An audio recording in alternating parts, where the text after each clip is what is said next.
अच्छा, तो हम ये बात कर रहे थे कि इकोनॉमिक सिस्टम्स जो हैं वो क्यों प्रिवेल करते हैं। हमने अभी बात की कि देखिए इकोनॉमिक सिस्टम इसलिए प्रिवेल करते हैं कि सबसे पहली बात तो ये कि हमें आंसर प्रोवाइड करते हैं कि व्हाट टू प्रोड्यूस, कि हम क्या प्रोड्यूस करें। दूसरी बात ये इसलिए प्रिवेल करते हैं, हमने कहा था दो चीज़ें होती हैं, एक नीड्स होती हैं, एक लग्जरीज होती हैं, कि नीड बनाओगे या लग्जरीज बनाओगे। दूसरी बात ये है कि हाउ टू प्रोड्यूस, कैसे प्रोड्यूस किया जाए। एक ये भी सवाल है कि दुनिया में लेबर भी ज़्यादा इस्तेमाल होती है और मशीनें भी ज़्यादा इस्तेमाल होती हैं, तो आप कौन सा तरीका लगाएंगे। और तीसरी बात जो है फॉर ह्यूम टू प्रोड्यूस, क्योंकि इकोनॉमी में गरीब भी हैं और अमीर भी हैं, तो आप किसके लिए प्रोड्यूस करेंगे। ये तीन सवाल लास्ट टाइम हमने डिस्कस किए थे कि इसके लिए इकोनॉमिक सिस्टम प्रिवेल करता है। इन तीन सवालों का जवाब हर इकोनॉमिक सिस्टम जो है वो प्रोवाइड करेगा हमें। हमने एंड में जाके तीन सिस्टम पढ़ने के बाद एटलीस्ट ये देखना है कि कौन सा इकोनॉमिक सिस्टम हमें इन तीन सवालों का जवाब क्या दे रहा है। चूँकि हमारा एग्जामिनर इन तीन सवालों को लिख कर बताता है कि बताओ कि कौन सा इकोनॉमिक सिस्टम इन तीन सवालों का क्या जवाब देता है, तो ये तुम्हें देना पड़ेगा, लिहाजा हम इसके हिसाब से चलेंगे। तो चलिए सबसे पहले हम बात कर लेते हैं कि इकोनॉमिक सिस्टम्स होते क्या हैं। इकोनॉमिक सिस्टम की एक छोटी सी पैराग्राफिक डिस्क्राइब करना आपको आना चाहिए। मैं सबसे पहले इसको इस तरह से डिस्कस करूँगा कि इकोनॉमिक सिस्टम को समझ लीजिए कि वो एक मशीन है, वो एक निज़ाम है, वो एक सिस्टम है।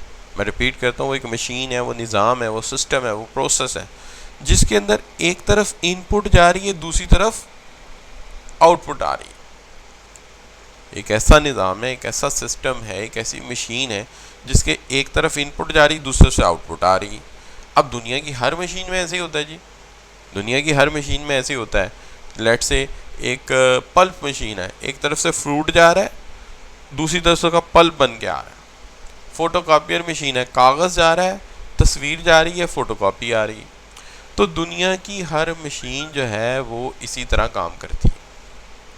तो इकोनॉमिक सिस्टम भी एक मशीन की मानद है, इकोनॉमिक सिस्टम भी एक अरेंजमेंट है। तो इसलिए कहते हैं economic system is institutional arrangement. Economic system एक institutional arrangement to allocate scarce resources to produce maximum goods and services for the betterment of society। तो मैं ये कहूँगा कि आप इसको आसान सा डिस्क्राइब करो। क्या इकोनॉमिक सिस्टम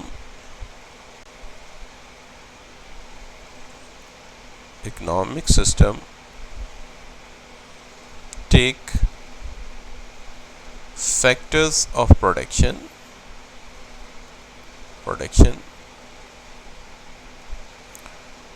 ठीक है। Economic system takes factors of production as input and produce maximum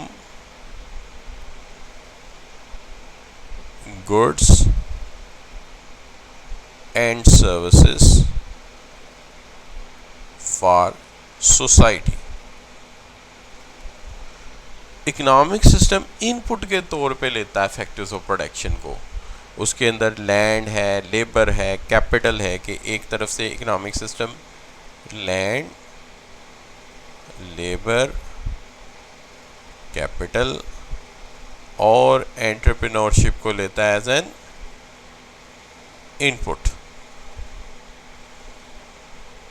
तो economic system land, labour, capital और एंटरप्रेन्योरशिप को एज एन इनपुट लेता है और आउटपुट के तौर पे हमें क्या देता है, मैक्सिमम गुड्स एंड सर्विसेज। तो आप यूं भी लिख सकते हो जो मैंने लिखा कि economic system takes factors of production as input and produce maximum goods and services for society. तो आप ये भी लिख सकते हो economic system converts factors of production into maximum goods and services into maximum goods and services for society. कि economic system convert करता है फैक्टर्स ऑफ प्रोडक्शन को मैक्सिमम गुड्स एंड सर्विसेज के अंदर। रिपीट करते हैं, इकोनॉमिक सिस्टम एक institutional arrangement है जो हमारे लिए maximum goods and services produce करता है। इकोनॉमिक सिस्टम एक निज़ाम है जो इनपुट के तौर पे लेता है फैक्टर ऑफ प्रोडक्शन को और हमारे लिए ज़्यादा से ज़्यादा गुड्स एंड सर्विसेज प्रोड्यूस करता है, या इकोनॉमिक सिस्टम कन्वर्ट करता है फैक्टर्स ऑफ प्रोडक्शन को मैक्सिमम गुड्स एंड सर्विसेज माशरे के लिए। आपको इन तीनों में से कोई भी एक सेंटेंस पसंद आए तो आप लिख सकते हैं। जी बच्चों, is it so, is it done? अगर क्लियर है तो जी लिख कर एंटर कर दीजिए, मैं आपकी बात से इत्तफाक कर लूँगा। तो क्या कह रहे हैं जी, इकोनॉमिक सिस्टम जो है वो क्या है, वो एक इंस्टीट्यूशनल अरेंजमेंट है जो फैक्टर्स ऑफ प्रोडक्शन को आउटपुट में कन्वर्ट करता है।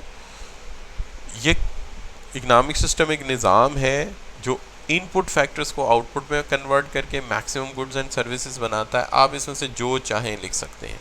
ये इकोनॉमिक सिस्टम की डेफिनेशन है। ये कोई इकोनॉमिक सिस्टम में भी टाइप नहीं है, इकोनॉमिक सिस्टम टर्म जो है उसकी डेफिनेशन है।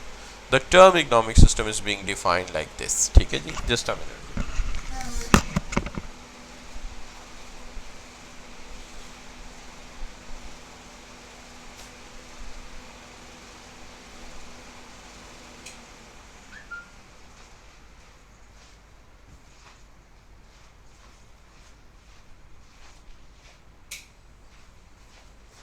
यहाँ एक फ़ैन है, इसकी आवाज़ थोड़ी सी ज़्यादा थी तो उसको बंद करना ज़रूरी था, तो I have stopped it down fan. तो अब मैं बात कर रहा था कि इकोनॉमिक सिस्टम जो है वो एक इंस्टीट्यूशनल अरेंजमेंट है जो इनपुट लेता है फैक्टर्स प्रोडक्शन को और maximum goods and services produce करता है। चलिए जी, अब इसके अंदर इकोनॉमिक सिस्टम्स कौन कौन से हैं? इकोनॉमिक सिस्टम्स की 4 टाइप्स हैं। इकोनॉमिक सिस्टम्स की 4 टाइप्स हैं। सवाल ये है कौन कौन से इकोनॉमिक सिस्टम दुनिया में प्रिवेल करते हैं। दुनिया में जो प्रिवेलिंग इकोनॉमिक सिस्टम्स हैं इस वक्त, उसके अंदर सबसे ज़्यादा जो इकोनॉमिक सिस्टम प्रिवेल करते हैं वो 3 पॉपुलर सिस्टम है। 3 पॉपुलर सिस्टम है। वो 3 पॉपुलर सिस्टम कौन कौन से हैं हम देखते हैं। सबसे पहली बात, हम इन्हें कहते हैं इकोनॉमिक सिस्टम्स।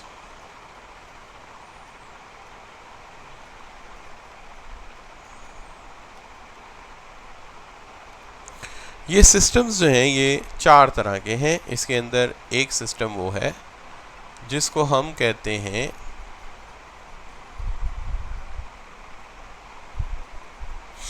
एक इकोनॉमिक सिस्टम वो है जिसको हम नाम देते हैं प्लैन्ड इकोनॉमी। प्लैन्ड इकोनॉमी एक सिस्टम है, इसको हम कहते हैं market economy.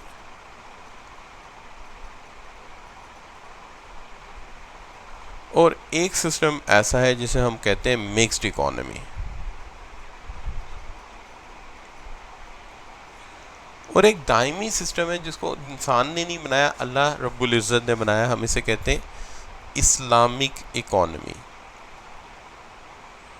Islamic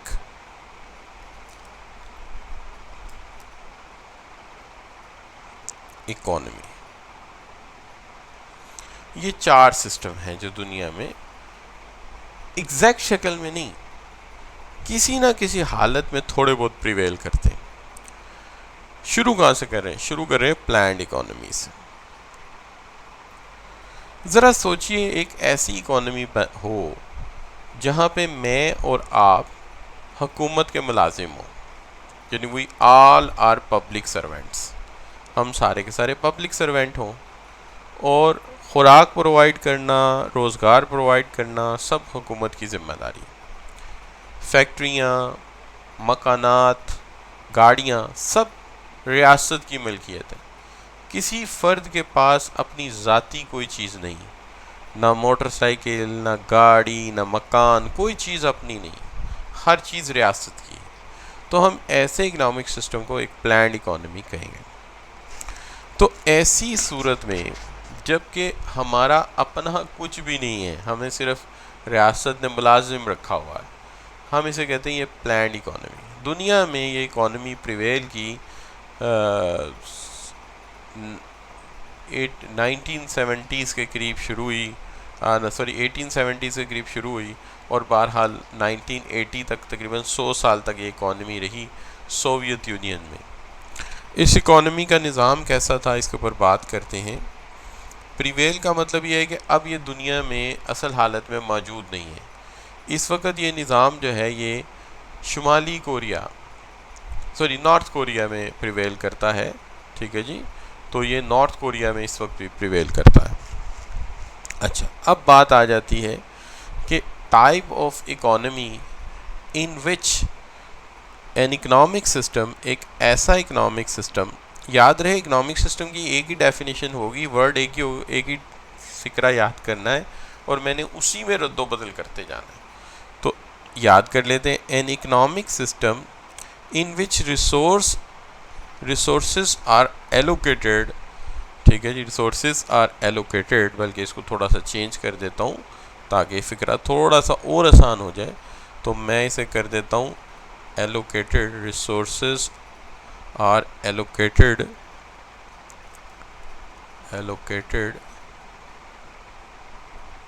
resources are allocated by government rather than market।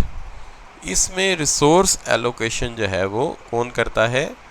Government करती है, मार्केट नहीं करती। अच्छा बच्चों, तो चीज़ थोड़ी सी ऐसी है जो आपने दुनिया में देखी नहीं, इसलिए मैं चाहता हूँ एक दफ़ा फिर जहन में लाएं।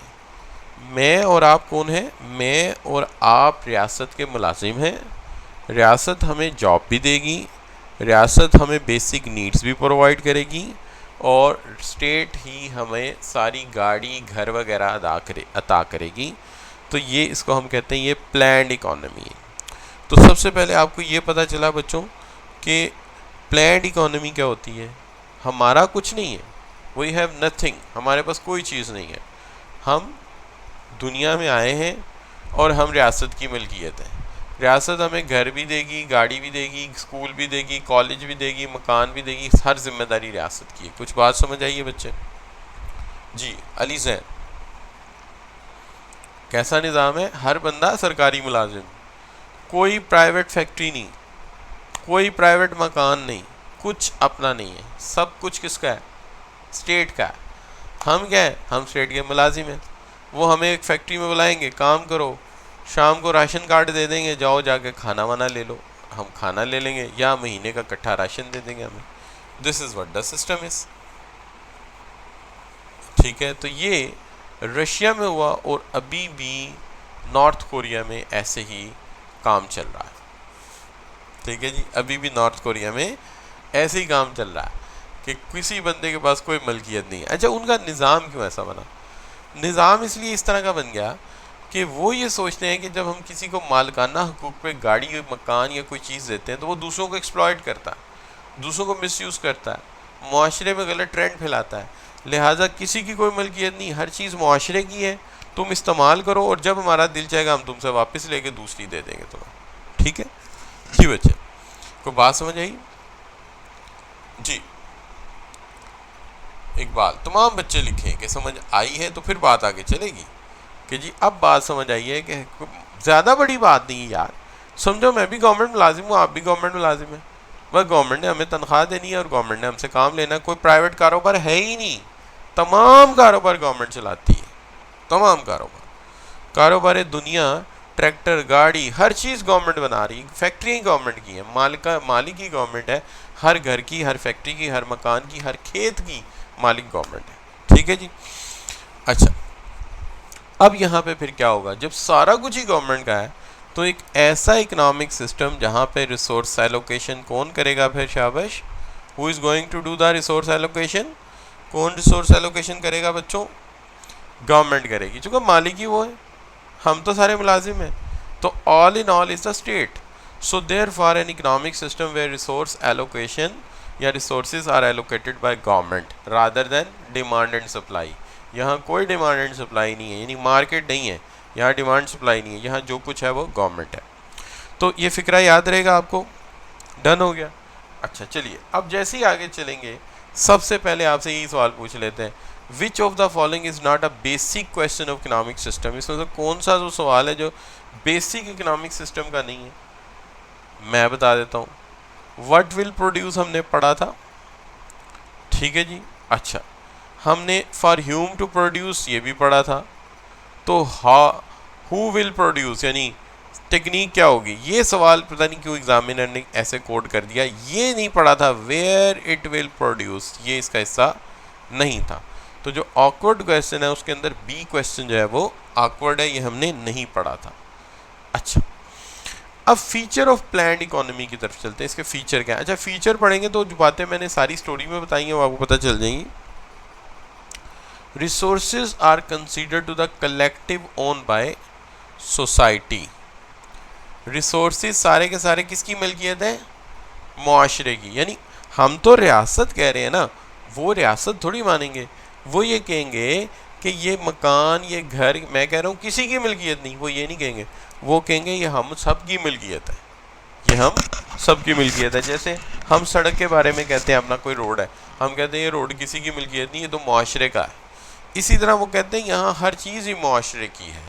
तो therefore resources are collectively owned by the state or collectively owned by the society, कि resources सारे के सारे मुआशरे की मलकियत है।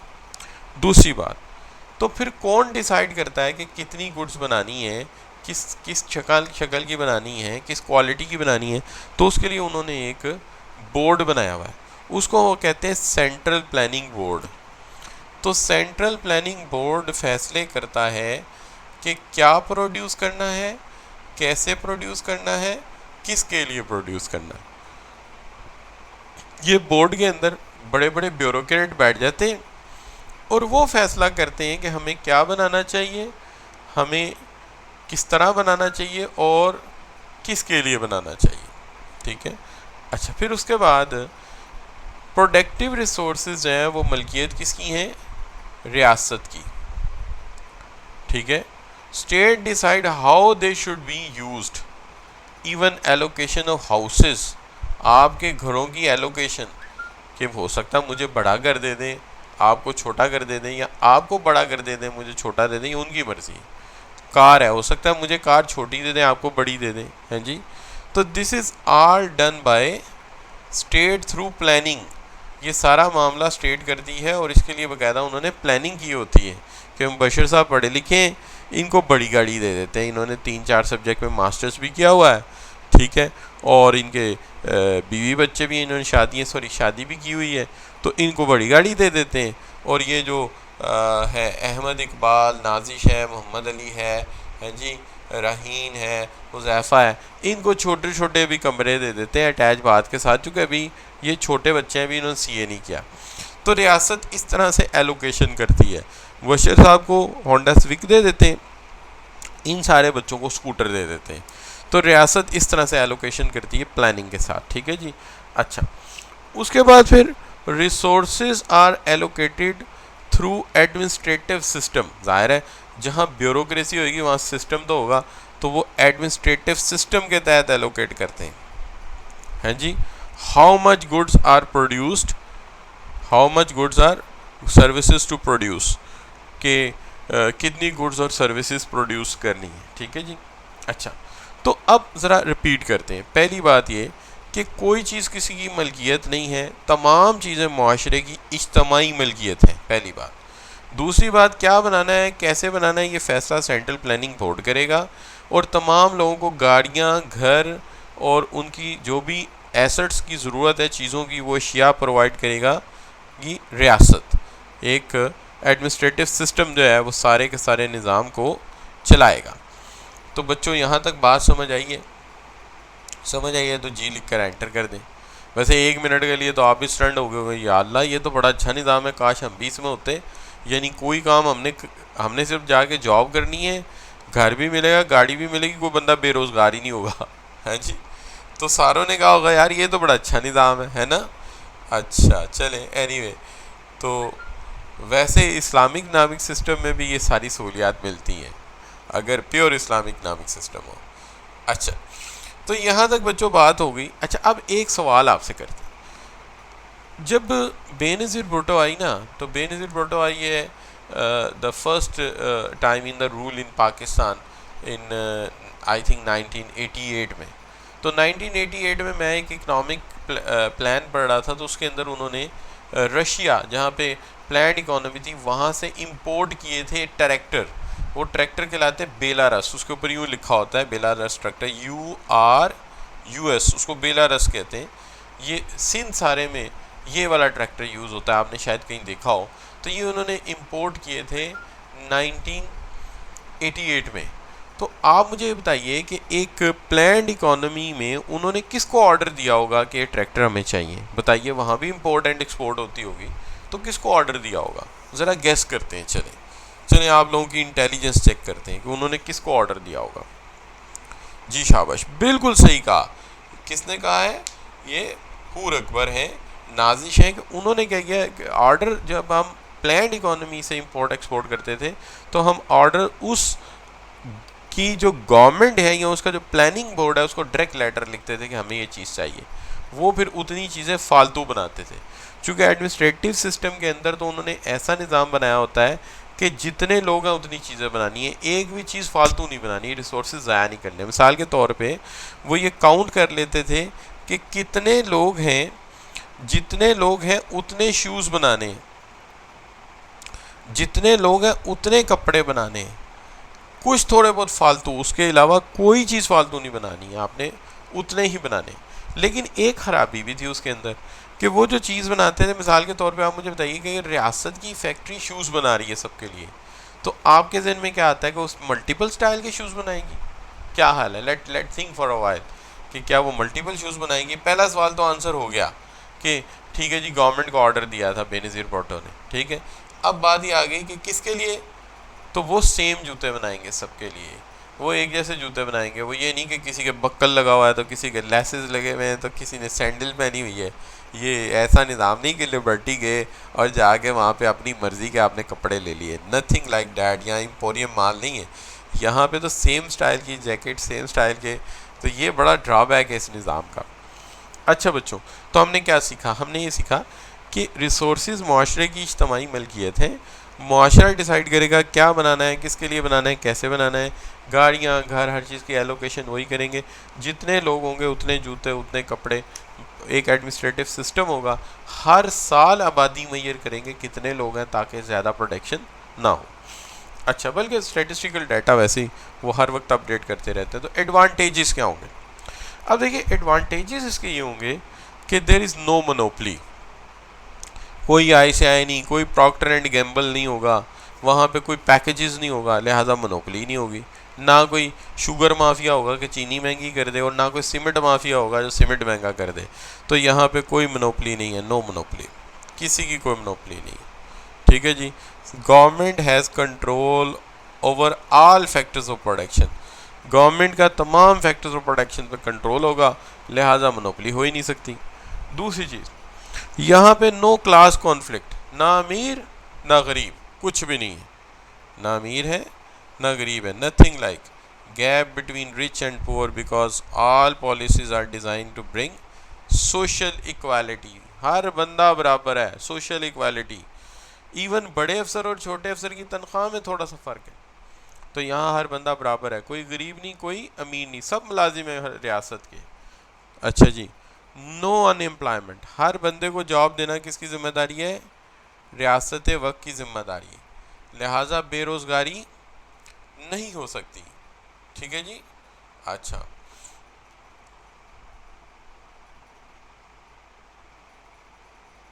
अच्छा ठीक है, कोई बात नहीं, मैं अभी आपसे सवाल पूछ लेता हूँ, कोई ऐसी बात नहीं जी। अच्छा, तो अब बच्चों उसके बाद क्या है? इकोनॉमिक स्टेबिलिटी है एंड नो, इकोनॉमिक स्टेबिलिटी है, नो वेस्ट ऑफ रिसोर्सेज। जितने लोग हैं उतने जूते पैदा होंगे, जितने लोग हैं उतने वसाइल होंगे, लिहाजा कोई डुप्लीकेशन नहीं है। ये नहीं कि फालतू पंखे बन गए, कंपटीशन में आके फालतू जूते बना दिए, फालतू गाड़ियाँ बना दिया, वो बिक नहीं रही, नथिंग लाइक डैट, ऐसा कुछ भी नहीं है, ठीक है। और वेलफेयर स्टेट है, वेलफेयर फॉर ऑल, रोटी, कपड़ा, मकान, तालीम हर शख्स को मिलेगी, कोई बंदा इससे महरूम नहीं होगा। तो माशरे में गरीब अमीर नहीं है, माशरे में मोनोपलीज नहीं है, माशरे में क्लास कॉन्फ्लिक्ट नहीं है, बेरोज़गारी नहीं है, ठीक है, हर बंदा रोज़गार पे है, इसलिए वेस्ट ऑफ रिसोर्सेज नहीं होगा, तो इकनॉमिक स्टेबिलिटी भी रहेगी। ना तो कभी हम ऊपर जाएंगे ना नीचे आएंगे, जितने लोग हैं उतनी चीज़ें बनाएंगे, और वेलफेयर फॉर ऑल है, हर बंदे को रोटी कपड़ा और मकान ज़रूर मिलेगा। ठीक हो गई जी बात। अच्छा, तो अली जैन बेटे, क्या आप कहना चाहते हैं? आप माइक ऑन कर लीजिए please. You can on your mic. I will keep my headphone on.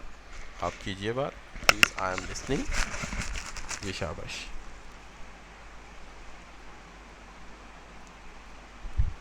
You can switch on your mic for a question if you want, or anybody else wants a question to ask. Sir administrative system क्या होता है, ये भी सवाल था। देखिए बेटा, administrative system वो होता है कि जो ब्यूरोक्रेट होते हैं, पढ़े लिखे लोग होते हैं बहुत ज़्यादा, रियासत उनको एज आ सरकारी मुलाजमीन में सीनियर बना लेती है और उनके ज़िम्मे काम लगा देती है कि एडमिनिस्ट्रेशन आपने करनी है। जैसे फ़र्ज़ कीजिए मैं पीएचडी कर लेता हूँ, तो रियासत ने पीएचडी कराई है, यूनिवर्सिटी है उनको पता है कि हमारा सीनियर पीएचडी कौन है, उसको वो प्लानिंग बोर्ड में लगा लेंगे। ठीक है जी, हमारा सीनियर चार्टर्ड अकाउंटेंट कौन है, जिसने अकाउंट्स अच्छी पढ़ी है, उसको वो पब्लिक अकाउंट्स में ले जाएंगे। इस तरह जो जो बंदा ज़्यादा अच्छा पढ़ा लिखा होगा उसको वो अपने एडमिनिस्ट्रेटिव सिस्टम में एज अ सीनियर ब्यूरोक्रेट ले जाएंगे। वैसे तो सारे ही ब्यूरोक्रेट हैं चूँकि सब गवर्नमेंट के मुलाजिम हैं, लेकिन जो ज़्यादा पढ़े लिखे लोग हैं, तजर्बाकार हैं, उनको उठा के एडमिनिस्ट्रेटिव सिस्टम का हिस्सा बनाएंगे और उनके ज़िम्मे लगाएंगे कि आपने डेटा हासिल करना है, आपने डिसाइड करना है कितने जूते, कितने कपड़े, कितने ट्रैक्टर, कितनी मशीनें बनानी। Hope your question is answered. If not, you can put any question again please. Sir और प्रीवेल का मतलब क्या, कुछ समझाते बेटे, हैं इसमें सर? प्रीवेल होता है, जैसे मैं कहता हूँ प्रीवेल करना, नाफिजुल अमल। नाफिजुल अमल मिसाल के तौर पे मैं कहता हूँ this system is not prevail in the world, तो इसका मतलब है ये थियोरेटिकली है, दुनिया में कहीं ये इस वक्त लागू नहीं है, दुनिया में कहीं ये पाया नहीं जाता। तो prevail means existing, prevail mean rightly existing in the world, that's thing please. जी जी बेटे। अच्छा, और कोई स्टूडेंट का सवाल हो बेटे, you can switch on your mic individually, not all please, at a time one please. जी ठीक हो गई बात। तो ये बेटा इसके अंदर हमने बात कर ली। तो अब यहाँ तक क्लियर है तमाम बच्चों को कि दो चीज़ें हो गई, एक इसके फीचर्स क्या हैं, एक इसके एडवांटेजेस क्या हैं। जी क्लियर है, तो जी लिख के एंटर कर दीजिए प्लीज़। बिल्कुल ठीक हो गई बात, बिल्कुल ठीक हो गई बात, बिल्कुल ठीक हो गई। अच्छा जी, चलिए अब देखिए एक कितनी खूबसूरत तस्वीर है ना, कि जनाब जो है एक एडमिनिस्ट्रेटिव सिस्टम है, वो सारे निज़ाम को चला रहा है, रिसोर्सेज रियासत के हैं, कोई अमीर गरीब नहीं है। अच्छा, और जितने लोग हैं उतने जूते बनेंगे, कोई वसाइल ज़ाया नहीं होंगे। अच्छा, घर गाड़ियाँ किसी की मलकियत नहीं है कि कोई फ़ख्र करे, तकब्बुर करे, चूँकि सब चीज़ रियासत की है, वो तो एलोकेट हुई हुई है तुम्हारे पास। ठीक है, अच्छा, और फिर उसके बाद ये भी है कि जनाब कोई मोनोपली नहीं है, कोई क्लास कॉन्फ्लिक्ट नहीं है, बेरोज़गारी नहीं है, हर बंदे को जॉब मिली हुई है, और वेलफेयर फॉर ऑल है, रोटी कपड़ा मकान सबको मिल रहा है। लेकिन येट डैट इसके अंदर भी ड्रॉबैक्स हैं, क्योंकि दुनिया की देखिए हर तस्वीर जो होती है ना, वो कहते हैं ना हमेशा फ्रंट शाइनिंग फेस तो हमेशा शाइनिंग होता है, लेकिन उसके पीछे भी बड़ी बड़ी चीज़ें होती हैं। देखिए सबसे पहली बात तो ये कि जब हर बंदा सरकारी मुलाजिम होगा, तो ज़रा 2 मिनट के लिए बताइए कि कोई बंदा काम की पेन लेगा? कभी सरकारी मुलाजमीन को आपने देखा है, जितने भी हमारे थोड़े बहुत इदारे हैं हमारे जो गवर्नमेंट के पास है, तो क्या उनकी कंडीशन है? क्या पाकिस्तान रेलवे में आपने कभी इनोवेशन देखी हो? क्या हाल? क्यों जी, कोई इनोवेशन करेगा, कोई मेहनत करेगा, कोई एफर्ट करेगा जब सरकारी मुलाजिम हो जाएगा? जी शाबाश। ज़ाहिरी बात है चंद एक लोग करते हैं जिनसे ये ब्यूरो चल रही हमारी, हैं सितारे हैं इसके अंदर, लेकिन सारे सितारे नहीं, मैक्सिमम जो है वो मीडियोकर लोग हैं, वो क्रिएटिव के ऊपर जाते ही नहीं है, वो ज़्यादा काम करते ही नहीं है। क्योंकि देखिए जब 10 लेटर कंपोज करके भी मुझे वही तनख्वाह मिलनी है जो 2 लेटर कंपोज करके मिलनी है, तो मैं कहूँगा मुझे 10 लेटर कंपोज करने की क्या ज़रूरत है, मैं 2 ही लेटर कंपोज करूँगा। तो लिहाजा हर इंसान जो है ना अपनी प्रोडक्टिविटी से कम काम कर रहा है, ज़्यादा काम नहीं कर रहा। और अगर कोई उसके जहन में लेटेस्ट आइडिया भी आ रहा है तो वो कभी नहीं देता। तो लिहाजा यहाँ पे ग्रोथ और इनोवेशन हमेशा लो रहती है, नए नए आइडियाज़ नहीं आते। आप रूस के ट्रैक्टर देखें, सिर्फ इंजन है, 2 बत्तियां लगी हुई हैं, कभी नहीं सोचा कि यार इसके अंदर कोई कैबिन बंद करके एसी लगा दे। अच्छा, रूस का एक एसी होता था मेरे कमरे में, रशिया का, when I was in doing masters in Multan, तो वहाँ मेरे एक एसी लगा होता था, वो रशियन था, वो भी इन किसी ने ऑर्डर से मंगवा लिए होंगे यहाँ पे। तो आप यकीन करें उसके अंदर सिर्फ 2 नॉब थी, एक पंखे को तेज़ और आहिस्ता करती थी ब्लोअर को, और एक उसकी स्विंग को थर्मोस्टेट को एडजस्ट करती थी बस। और डब्बा सा था एक, नथिंग, कोई चीज़ उसके अंदर लेटेस्ट नहीं थी। ब्रैकेट भी उसकी मैनुअल थी, जिस तरफ बैठना उस तरफ कर लो। तो यू कैन सी दैट कि इसके अंदर ग्रोथ है, ग्रोथ और इनोवेशन नहीं है। अच्छा, फिर इसके अंदर एडमिनिस्ट्रेटिव सिस्टम को चलाने के लिए एक बहुत बड़ी ब्यूरोक्रेसी की ज़रूरत पड़ेगी। चूँकि देखिए, अगर पाकिस्तान में हम फ़र्ज़ कीजिए, अल्लाह ना करे, हम कहते हैं हमने प्लान्ड इकोनॉमी चलानी है, तो हमें 22 करोड़ आवाम के लिए कम अज़ कम 50 लाख मुलाजमीन चाहिए होंगे इतना बड़ा निज़ाम चलाने के लिए। तो you can see that a big system of bureaucracy जो है, जिसके अंदर हमेशा लेटर फाइलें इधर से उधर मूव करती हैं और वो स्लो हो जाती। तो इसलिए ब्यूरोक्रेसी में काम स्लो होता है। तो यहाँ काम स्लो है, यहाँ ऑर्डर चला गया, आराम से प्रोसेस होगा। कंज्यूमर के लिए सबसे बड़ा मसला ये है कि नो चॉइसेस, कोई चॉइसेस नहीं है। जो शूज़ बन गए हैं वो पहन लो, जो कपड़े मिल गए हैं वो पहन लो, जो फूड बन गया है वही पका लो और खा लो। लिहाजा loss of consumer sovereignty, consumer की कोई सवरेनिटी नहीं है, कंज्यूमर को कोई पूछने वाला नहीं है। और फिर सबसे बड़ी बात, ब्यूरोक्रेसी ने निज़ाम चलाना है और उसके ख़िलाफ़ कोई बोल नहीं सकता, जिसको आप एस्टेब्लिशमेंट कह सकते हैं। तो ये जो है, इसमें फ्रीडम, पॉलिटिकल फ्रीडम नहीं है, नो पॉलिटिकल फ्रीडम। आप क्वालिफाई करें, पढ़े लिखें, पढ़ लिख जाएंगे, आपको एडमिनिस्ट्रेशन में रख लेंगे। निज़ाम के ख़िलाफ़ आप बात करेंगे, वो उठा के आपको ले जाएंगे कि भाई आपको क्या पता, निज़ाम को तो हम जानते हैं कि कैसे चलाना है। ठीक है बच्चों, तो ये इसके ड्रॉबैक है। अच्छा, एक बहुत बड़ा तनकीद निगार है, लोग उसको बड़ा जानते हैं, उसका नाम है बर्ट्रंड रेजल। मैंने उसका एक आर्टिकल पढ़ा था, उसने इसको कहा ये एक एनिमल फॉर्म है, एनिमल फॉर्म। हमने पूछा जी, पढ़ा जी कि एनिमल फॉर्म क्यों है? कहता जी देखें, बात ये है कि आप अगर काश्तकार हैं और आपने अपनी फार्मिंग के लिए बैल पाले हुए हैं, तो वो जो बैल हैं, आप उनको दवाई भी लेके देंगे, खुराक भी देंगे, आप बीमार हो जाने पे उनका इलाज भी कराएंगे, और जब वो मर जाएंगे आप उनको दफन कर देंगे। ठीक है, तो वो ये कहता है कि यहाँ इंसानों को बैल बनाया हुआ है, पालते हैं काम लेने के लिए, काम लेते रहते हैं, जब वो बूढ़े हो जाते हैं, मर जाते हैं, उन्हें दफन कर देते हैं। तो इंसान का ये पूरा इकोनॉमिक सिस्टम नहीं, ये तो एनिमल फॉर्म है। Everybody is treated like an animal. Fix तुम्हें शर्ट मिलेगी, फिक्स तुम्हें जीन्स मिलेगी, फिक्स तुम्हें शूज़ मिलेंगे, वही तुमने पहनने हैं, रोटी कपड़ा मकान मिलेगा, आराम से खाना वाना खाओ और जो हम कह रहे हैं वो करते जाओ। तो एक ऐसा निज़ाम है जिसके अंदर इंसान की ज़ाती क्रिएटिविटी, उसकी सोच और उसके थाट्स को किल करके रख दिया जाता है। तो बहरहाल हम अपनी बात करते हैं, हम कह रहे थे, हम कह ये रहे थे कि देखिए, अगर ये प्लान्ड इकोनॉमी होती तो मैं आज लेक्चर ना दे रहा होता, रियासत कहती तो देता, वरना ना देता। ये हमारी फ्री इकोनॉमी है कि मैं आज आपको, हम दोनों जाग के काम कर रहे हैं, आप और मैं, ठीक है ना, वेलफेयर के लिए। तो एक दफ़ा पूरे सिस्टम को रिवाइज कर लेते हैं पूरे को। इकोनॉमिक सिस्टम एक ऐसा निज़ाम है जिसके अंदर, इकोनॉमिक सिस्टम एक ऐसा सिस्टम है जिसके अंदर institutional arrangement है which take factor production as an input and produce maximum goods for us। कि इकोनॉमिक सिस्टम एक ऐसा निज़ाम है जो फैक्टर्स ऑफ प्रोडक्शन को एज एन इनपुट लेता है और हमारे लिए मैक्सिमम गुड्स प्रोड्यूस करता है। प्लान्ड इकोनॉमी एक ऐसी इकोनॉमी है जिसमें रिसोर्स एलोकेशन जो है वो गवर्नमेंट करती है। प्लान्ड इकोनॉमी के जो फीचर्स हैं, उसके अंदर जो फीचर है वो ये है कि रिसोर्स एलोकेशन, रिसोर्स माशरे के हैं, क्या प्रोड्यूस करना है, कब प्रोड्यूस करना है, ये सेंट्रल प्लानिंग बोर्ड ने डिसाइड करना है। रिसोर्स जो हैं वो रियासत के हैं, कोई बंदा इसका मालिक नहीं कि वो तकब्बुर करे, गरूर करे। और एडमिनिस्ट्रेटिव सिस्टम जो है बताएगा कितने जूते, कितने कपड़े, कितने ट्रैक्टर, कितनी मशीनें, कितने एसी बनने। अच्छा, एडवांटेज क्या है? कोई मोनोपोलिस्ट नहीं है, चूँकि किसी की मलकियत में कोई चीज़ है ही नहीं। मुआशरे में गरीब और अमीर कोई नहीं, सब जो है वो रियासत के मुलाजिम हैं। और बेरोज़गारी भी कोई नहीं, सब हम आपको जॉब दे देंगे। हाँ, ये हो सकता है आपके मैंने वो काम करना है, हम कहेंगे नहीं हमारे पास ये काम, तो आपको जॉब मिल जाएगी, आपको राशन कार्ड मिल जाएगा, जितनी चीज़ें बनेंगी उतनी ही बनेंगी जितने लोग हैं। और फिर उसके बाद ये है कि एक वेलफेयर स्टेट होगी, रोटी कपड़ा मकान सबको मिलेगा।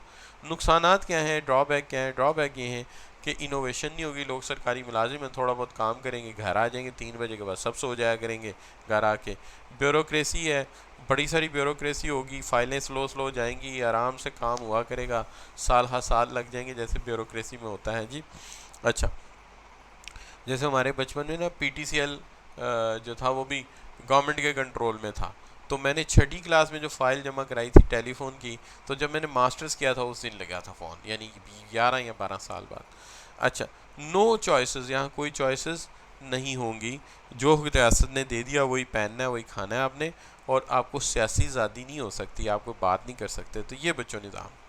अब इसका सवाल कैसे आता है, तो सवाल कुछ इस तरह से आ जाता है, जैसे ये ऑटम 17 का क्वेश्चन है कि what do you understand by term planned economy. तो प्लान्ड इकोनॉमी को आपने डिफाइन करना है, 5 मार्क्स का क्वेश्चन है बेटा। तो 5 मार्क्स क्वेश्चन में कम से कम 1 मार्क्स इसको मिलेगा, और ये एक सेंटेंस है, और वो सेंटेंस क्या है, in planned economy resource allocation is done by government, or resources are allocated by government, दोनों में से जो मर्जी लिख लें, 1 नंबर आपको मिल जाएगा इसका। How resources choices are made in planned economy, planned economy में चॉइसेस कैसे ली जाती हैं, तो ये इसके क्या है, ये इसके क्या है, फीचर्स हैं, ये इसके फीचर्स हैं। एडमिनिस्ट्रेटिव सिस्टम है, ब्यूरोक्रेसी है, रिसोर्स एलोकेशन जो है वो सेंट्रल प्लानिंग बोर्ड करता है, वगैरह वगैरह वगैरह। तो आल्सो स्टेट 3 बेनिफिट, तो 3 इसके बेनिफिट भी लिखने हैं। अब इसका मतलब है कि 3 बेनिफिट लिखेंगे तो 3 नंबर इसके हैं, 1 नंबर फीचर को लिस्ट डाउन करने का है।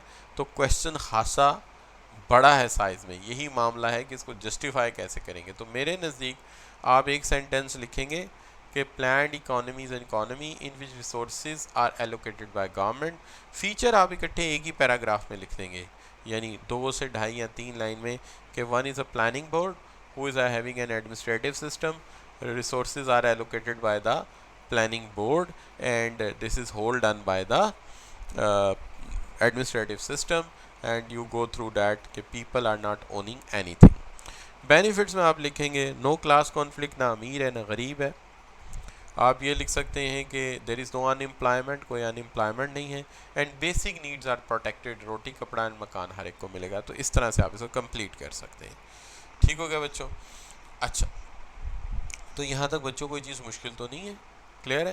क्लियर है तो जी लिख कर एंटर कर दीजिए, क्लियर है तो जी लिख कर एंटर कर दीजिए। ठीक हो गया जी? अच्छा, अब मैं क्या करूँगा, अब मैं आपको बताता चलूँ कि यहाँ पे मैं आपकी पहली रिकॉर्डिंग कट ऑफ कर रहा हूँ, यानी मींस प्लान्ड इकोनॉमी डन हो गया।